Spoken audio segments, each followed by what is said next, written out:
dalam transaksi jual beli, yaitu harganya jelas ketika transaksi. Makanya kenapa dana haji itu kalau mau dipakai harus izin? Alasannya kenapa? Bukankah kita sudah bertransaksi dengan biro haji, yaitu Dirjen Haji, bahwa mereka menjual jasa, kita bayar. Jadi kalau kita DP 25 juta, berarti uang itu sudah milik mereka seharusnya kan? Misalkan saya nyewa toko, ya kan? Lalu tokonya saya sewa baru saya terima bulan Agustus. Tapi sudah saya bayar sekarang dan saya DP 50 juta, sewanya 100 juta. 50 jutanya itu boleh nggak dipakai sama pemilik toko? Ketika saya DP? Boleh, karena sudah bertransaksi. Nah, sekarang dana haji. Saya naik ibadah haji, saya bayar DP dulu 25 juta. Boleh nggak uangnya dipakai pemerintah yang sudah totalnya berapa triliun, Ibu? 67 triliun atau 67 triliun, saya lupa ya. Boleh nggak dipakai? Kenapa tidak boleh? Karena jasa pun boleh, Ibu. Boleh. Misalkan saya jual tenaga ya. Ustadz tolong borong rumah saya ini. Oke, saya borong. Berapa Ustadz kira-kira? 50 juta sampai selesai. Ya. Kemudian saya dibayar 20 juta dulu. Boleh nggak saya pakai? Boleh. Paham? Kenapa tidak boleh dipakai dana haji tersebut? Karena belum bertransaksi. Kenapa belum bertransaksi? Karena pemerintah tidak menetapkan harganya dengan jelas berapa berangkat biaya hajinya. Betul atau tidak? Maka karena harganya belum ditetapkan, berarti belum terjadi transaksi. Maka uang 25 juta itu sekedar uang titipan. Paham? Ya. Maka kalau titipan mau dipakai wajib izin. Ya atau tidak? Sudah izin atau belum? Yang benar. Oh belum. Ya. Demikian. Wallahu ta'ala. Cukup? Masih ada pertanyaan monggo, yang sudah masuk di sini. Yang pertama, bagaimana hukum jual beli dengan pembayaran melalui ShopeePay, GoFood, GoPay dan lain-lain? Untuk konsekuensi apa? Konsekuensi untuk penjual dan pembelinya seperti apa? Yang kedua, bagaimana misalkan kita membeli barang diskon kemudian barang tersebut kita jual kembali? Pertanyaan yang ketiga, apabila kita mengikuti kontes dengan membayar biaya pendaftaran, itu hukumnya seperti apa? Iya, terima kasih. Saya jawab mulai dari yang nomor 3 supaya nggak lupa ya. Pertama, bagaimana hukumnya kita ikut kontes, lalu kemudian ada biaya pendaftaran. Ya. Bagaimana hukumnya? Nah, kontes itu ada hadiahnya enggak? Ada. Nah, maka kalau hadiahnya itu diambil dari uang iuran pendaftaran, maka judi. Ya, paham? Paham ya? Misalkan kontes burung lovebird, bayar 50.000, dapat piala, trofi, kemudian uang pembinaan dan sertifikat. Ternyata piala, trofi, uang pembinaan itu semua diambil dari uang pendaftaran peserta. Maka hal tersebut termasuk judi, tidak boleh. Paham? Tapi kalau hadiahnya bukan dari pendaftaran, maka tidak mengapa. Atau memang nggak ada hadiahnya, cuman kontes saja, biaya pendaftaran hanya untuk kepanitiaan dan konsumsi misalkan, maka tidak ada masalah. Meskipun nanti penjelasan masalah lomba permainan hukumnya bagaimana ini agak panjang. Tapi yang jelas itu secara umumnya. Yang kedua berkaitan dengan apa tadi? Lupa saya. Harga diskon. Bolehkah barang-barang yang kita beli dari barang-barang diskon kita jual lagi, boleh enggak? Boleh. Yang didiskon maupun yang enggak didiskon kita beli lalu kita jual lagi, tidak ada masalah. Kita beli harga diskon, kita jual tidak diskon, tidak ada masalah ya. Maka boleh-boleh saja. Yang ketiga, yang pertama ya, bagaimana dengan jual beli dengan menggunakan pembayaran lewat ShopeePay, GoPay, OVO ya. Maka apakah boleh atau tidak? Sesungguhnya bahwa ShopeePay GoPay, OVO itu adalah e-wallet. Ya. E-wallet itu elektronik dompet. Ya, maksudnya, tapi uang yang tertera di sana itu uang apa Ibu? Uang digital khusus tersendiri atau uang rupiah dalam bentuk angka-angka. Itu harus dibedakan. Kita harus membedakan mata uang tersendiri, digital elektronik, an-nuqud elektroniyah, yang dia mata uang tersendiri, atau dia itu uang kita rupiah, cuman dalam bentuk disajikan jumlahnya dalam bentuk digitalisasi, yaitu atau angka-angka saja.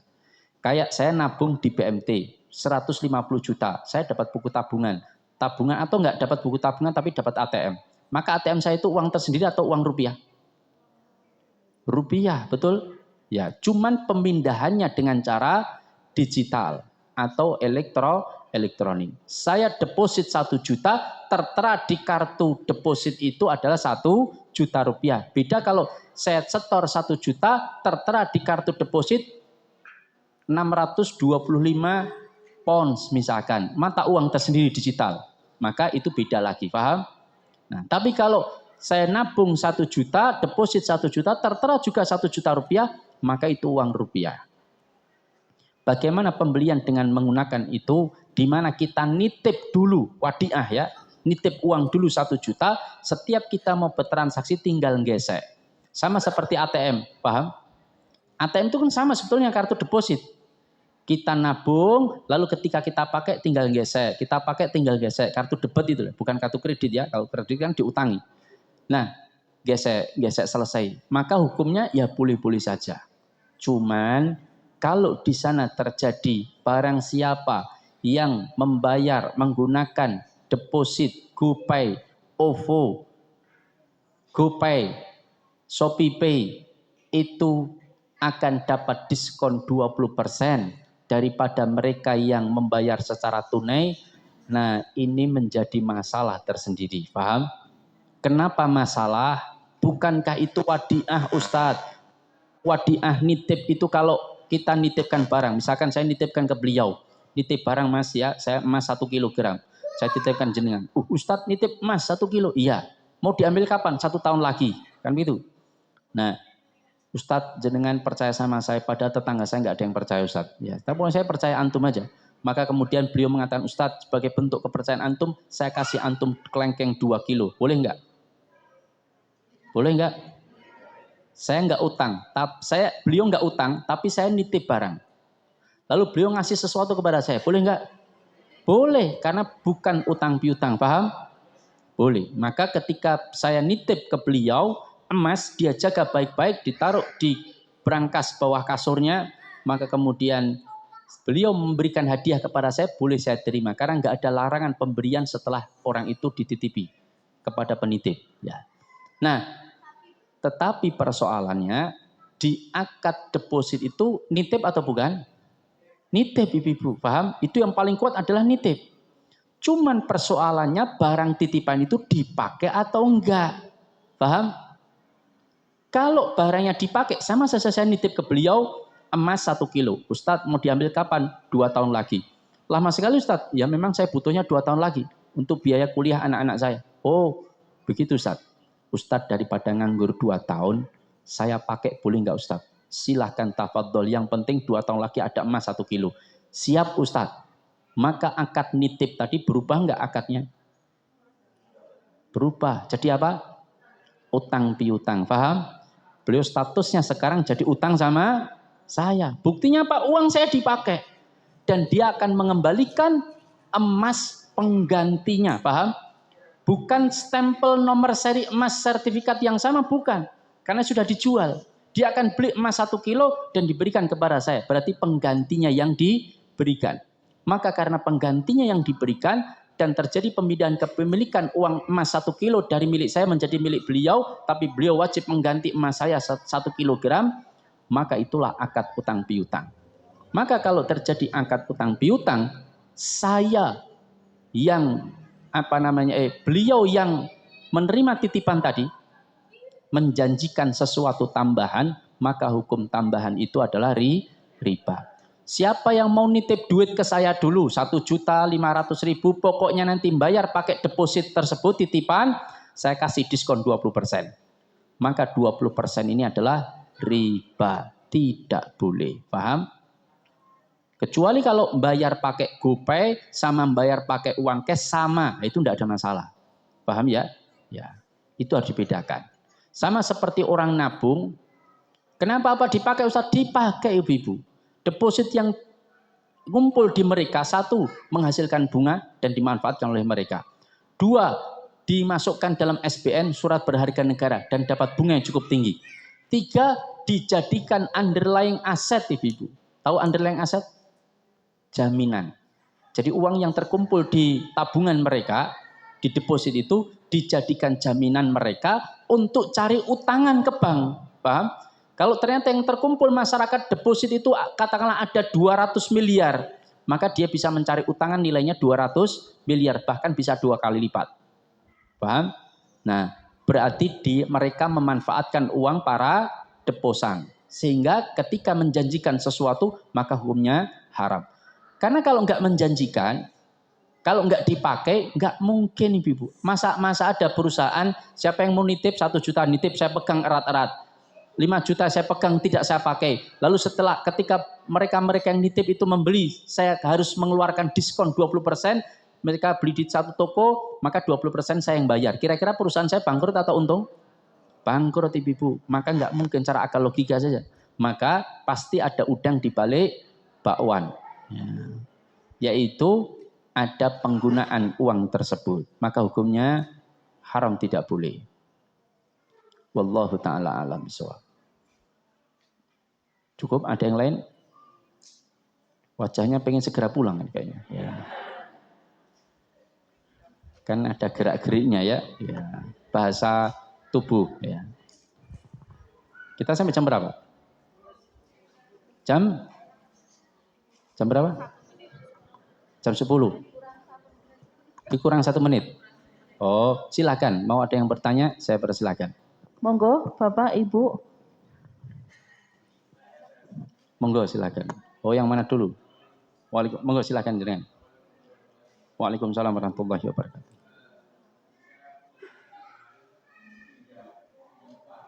Iya. Iya.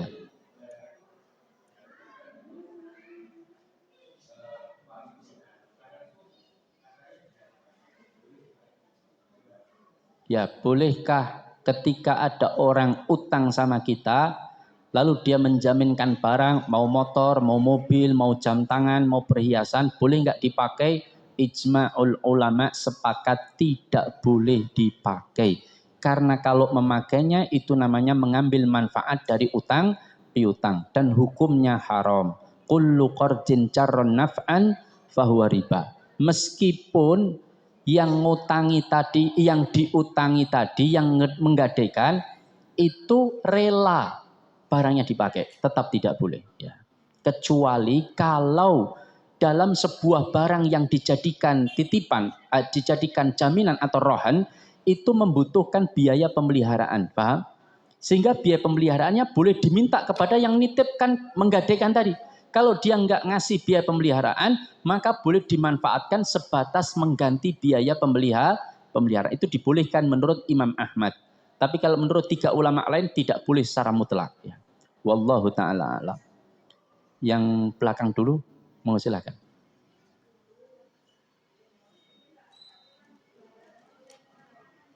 Nggih.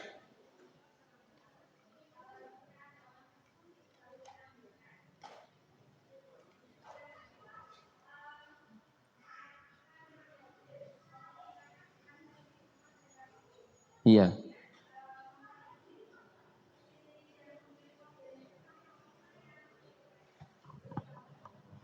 Iya, terima kasih. Pertama,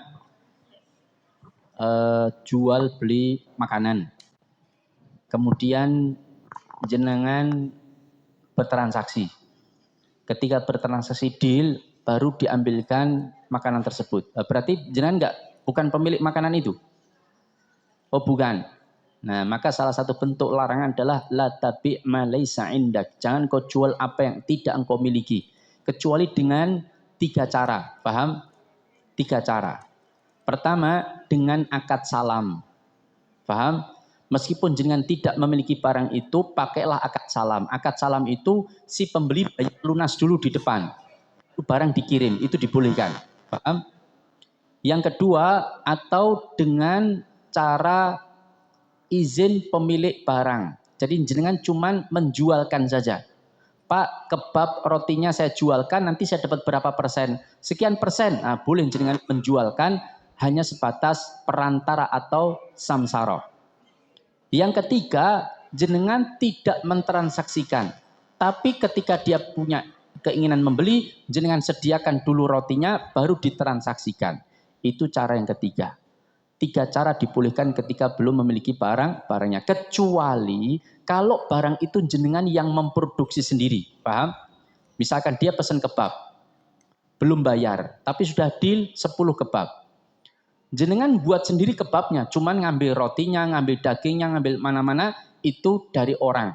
Kemudian jenengan proses jadi kebab. Boleh. Meskipun bayarnya nanti, kirimnya nanti. Paham? Paham yang saya maksudkan? Ya, demikian. Oh, yang depan. Oh, ada yang kedua ya. Kedua tadi apa? Motor. Kita pinjam motor, pinjam mobil. Ya kan? Berarti akadnya apa? Jual beli atau jual beli manfaat. Ijarah, nyewa mobil. Kita nggak utang piutang. Kita nyewa mobil. Lalu kemudian motor kita taruh di sana. Lalu dia minta izin untuk menggunakannya. Oh, enggak begitu, lagi man.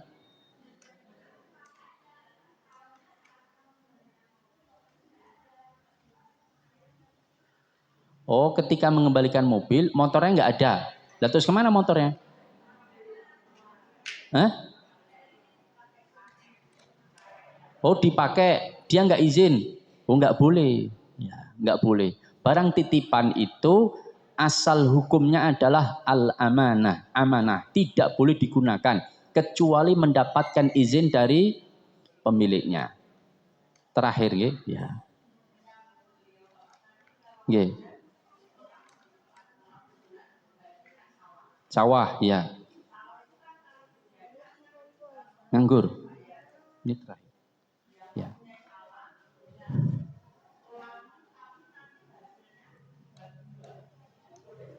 Hasilnya dibagi 2 karena diutangi. Kan sudah dijaminkan. Ya. Enggak boleh. Itu mengambil manfaat atas utang piutang. Seharusnya yang dipegangkan bukan sawahnya, tapi sertifikatnya. Ya tidak, biarkan sawahnya dia garap. Hasilnya ya itu milik dia, wong sawah dia. Tapi kan hak penjualan atas sawah jenengan karena yang memegang sertifikat. Paham? Nah, maka silahkan digarap sawahnya, ambil hasilnya, pokoknya selama